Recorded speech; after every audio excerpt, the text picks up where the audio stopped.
ও এই পুষ্পার স্ত্রী তার এলাকার মহিলাদেরকে খেপিয়ে রাস্তায় নিয়ে এসেছিল, থানায় হামলা করা এবং কেন্দ্রীয় বাহিনীর উপর হামলা করার চেষ্টা করেছিল। সে ভেবেছিল এখনও মামার বাড়ির হাবধার চলছে। তারপরে যখন পুলিশ এবং কেন্দ্রীয় বাহিনী স্বমূর্তি ধারণ করেছিল তখন তো দেখেন সব পুকুরে লাফ দিয়ে পালিয়েছে। দেখুন, ভদ্রভাবে থাকুন, আইন মেনে চলুন। ভারতবর্ষের নাগরিক আপনারা, ভারতবর্ষে থাকবেন। কিন্তু যদি ভাবেন যে সংখ্যা বেশি বলে বিভিন্ন জায়গায় ওখানে গিয়ে মামদোবাজি করব, ওখানে গিয়ে ভয় দেখাবো অন্য সম্প্রদায়কে, পুলিশ থানা মানব না, প্রয়োজনে জ্বালিয়ে দেব, ঝামেলা করব, বিজেপির আমলে ওসব হবে না।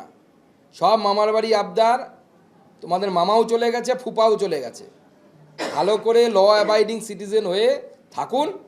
বিজেপির সরকার, আমরা আমাদের সবার সাথে সবার বিকাশের মন্ত্র নিয়ে চলছি। আমাদেরকে উত্ত্যক্ত করতে যাবেন না, আইন মেনে চলুন। আর ভাববেন যে ওই পুষ্পাগিরি করব, সমস্ত পুষ্পা ফুষ্পা হয়ে যাবে।